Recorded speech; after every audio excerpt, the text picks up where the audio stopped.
கார்த்தி படத்துக்கு ticket book பண்ணிருக்கேன், போலாமா? படத்துக்கா? நான் வரல. பாத்தியா, இங்க 2 பேர் இருக்கோம். ஆனா அவ உன்ன மட்டும் தான் படத்துக்கு கூப்பிடுறா. அதான் சொன்னல, நீ ஒரு வெட்டி பையன் மச்சான். அடச்சி, நீ தான் எங்க கூப்பிட்டாலும் வர மாட்டியே. உனக்கெல்லாம் என்னடா தெரியும் ஃப்ரெண்ட்ஸுங்களோட வெளிய போறத பத்தி?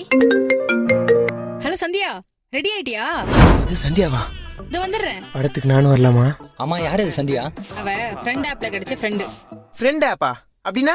இந்த ஆப்பை 10 கோடி பேருக்கு மேல யூஸ் பண்றாங்க. இப்போ இதுதான் ட்ரெண்ட். அது மட்டும் இல்லாம சேஃப் அண்ட் செக்யூர். அப்படியா?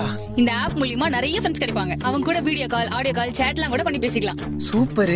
அண்ட் இதுல வாய்ஸ் வெரிஃபிகேஷன் கூட இருக்கு. அதனால ஃபேக் ஐடியா கிரியேட் பண்ணவே முடியாது. இதுல ஒரு சூப்பரான ஃபீச்சர் இருக்கு. கேர்ள்ஸ்க்கு வர ஆன்லைன் கிஃப்ட்ஸ் எல்லாமே அவங்க மணியா கூட கன்வெர்ட் பண்ணிக்கலாம். இதுல வர ஆன்லைன் கிஃப்ட்ஸ் எல்லாமே ட்ரூ அண்ட் சேஃப் தான். அது மட்டும் இல்லாம இதுல நம்மளோட ப்ரொஃபைல் பிக்சரை அவதார கூட சேஞ்ச் பண்ணிக்கலாம். அம்மா, இது எப்படி டவுன்லோட் பண்றது? பிளே ஸ்டோர்ல போயிட்டு ஃப்ரெண்ட் ஆப்னு சர்ச் பண்ணி டவுன்லோட் பண்ணிக்கலாம். அப்படி இல்லனா கமெண்ட் செக்ஷன்ல லிங்க் தரேன், அதை கிளிக் பண்ணி டவுன்லோட் பண்ணிக்கோ.